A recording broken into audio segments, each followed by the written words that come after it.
Hello बच्चों, let's read the question. Question says why there is a risk in taking loans from the informal sector. Question में हमसे कहा गया है कि अगर इनफॉर्मल सेक्टर से हम लोन लेते हैं तो उसमें रिस्क यानी कि खतरा जो है वो ज़्यादा होता है, प्रॉब्लम ज़्यादा होती है। कारण क्या है? Option A says there is no regulatory body that regulates the credit activities of informal lenders. देखिए, हमारे पास जो है इनफॉर्मल सेक्टर है, वहाँ पर हमारे पास कोई भी रेगुलेटरी बॉडी नहीं होती है कि कोई हमारे पास प्रॉपर जो है कोई ऐसी ऑर्गेनाइजेशन नहीं होती है जो इनकी एक्टिविटीज़ को, लैंडर्स की एक्टिविटीज़ को जो है कंट्रोल में कर सके। There is no one to stop from gaining their money through the unethical means. देखिए, इसमें क्या होता है कि अगर इनफॉर्मल सेक्टर में लोन दिया जाता है तो उस लोन के ऊपर जो इंटरेस्ट लगाया जाता है तो वहाँ पर अनएथिकल मीन्स यूज़ किए जाते हैं, सही तरीके गलत तरीके यूज़ किए जाते हैं, तो उसकी वजह से उसको कोई कंट्रोल नहीं कर सकता।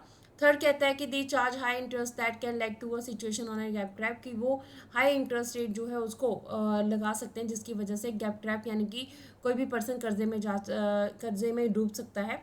डी कहते हैं all of the above. So let's read about the answer. इसमें हमारे पास मेनली इनफॉर्मल सेक्टर की बात की गई है, तो उसकी डेफिनेशन पढ़ लेते हैं। मतलब क्या होता है? when loan is taken from the money lenders relative etcetera.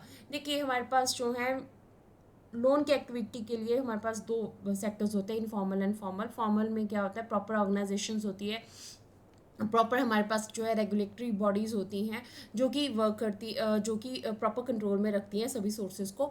Informal में क्या होता है? इनफॉर्मल सोर्सेज होते हैं जब आप मनी लेंडर से पैसे ले रहे हो या किसी रिलेटिव से पैसे ले रहे हो या किसी और पर्सन से, अपने ऑनर से पैसे ले रहे हो, तो उस टाइम पे इनफॉर्मल सेक्टर कहा जाता है। अब देखिए, हमारे पास ऑप्शन ए कहता है कि there is no regulatory body that regulates the credit activities of informal lender. बिल्कुल सही है। इनफॉर्मल लैंडर्स जो है, आपके पास मनी लैंडर हो गया, रिलेटिव हो गया, आपका कोई ऑनर हो गया आपकी, तो उस टाइम के ऊपर क्या होगा कि आपने लोन लेना है, आपने पैसा लेना है, तो आपको पैसा दे दिया जाएगा, बट कितना जो है इंटरेस्ट रेट है, क्रेडिट की क्या टर्म्स एंड कंडीशन है, उसके ऊपर कोई प्रॉपरली जो है वो रूल्स रेगुलेशंस नहीं होती हैं। तो यहाँ पे कोई रेगुलेटरी बॉडी नहीं होती है जो कि कंट्रोल करती है इन एक्टिविटीज़ को। तो ये बिल्कुल सही है हमारे पास। There is no one to stop them from gaining their money through the unethical means. देखिए, अब अगर इनफॉर्मल सेक्टर से आप लोन ले रहे हो तो उस टाइम के ऊपर वो ज़्यादा से ज़्यादा कोशिश करेंगे ज़्यादा से ज़्यादा उनका बेनिफिट हो सके, ठीक है? आपका नुकसान हो, इससे उन्हें कोई मतलब नहीं है, तो इसके लिए वो गलत तरीकों को भी यूज़ करेंगे। तो इस तरह से इनफॉर्मल सेक्टर में इन गलत एक्टिविटीज़ को रोकने के लिए कोई भी प्रॉपर जो है हमारे पास रूल्स रेगुलेशन नहीं होते, उनकी एक्टिविटी को कोई स्टॉप नहीं कर सकता। थर्ड हमारे पास है the charge high interest that can lead to the situation of a डेब्ट ट्रैप, कि वो हाई इंटरेस्ट रेट जो है पे करते हैं, हाई इंटरेस्ट रेट जो है वो लगाते हैं, जिसकी वजह से पर्सनस जो है ऐसी सिचुएशन में फंस जाते हैं कि वो कर्जाई हो जाते हैं, डेब्ट ट्रैप में फंस जाते हैं। तो ये बिल्कुल सही है।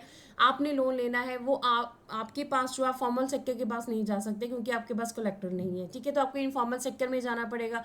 इनफॉर्मल सेक्टर में अगर आप जा रहे हो तो वहाँ पे आपको इंटरेस्ट जो भी आपको हाई इंटरेस्ट दे, लो इंटरेस्ट दे रहे हैं, आपको उसी के ऊपर ही क्रेडिट लेना पड़ेगा। तो वहाँ पे आपके पास कोई ऑप्शन नहीं होता है, तो ये हाई इंटरेस्ट रेट वहाँ पे आपको चार्ज किए जाते हैं, तो जिसकी वजह से जब रीपेमेंट नहीं हो पाती है तो पर्सन डेब्ट ट्रैप में फंस जाता है। तो हमारे पास ऑल ऑफ द अबव जो है ये राइट आंसर बनेगा, ऑप्शन डी, कि सारे जो हैं वो राइट आंसर है जो इनफॉर्मल सेक्टर के रिस्क सिचुएशन के, लोन के रिस्क सिचुएशन को बता रहे हैं। So this is the right answer of the question. Hopes you understood the question as well as the answer. Thank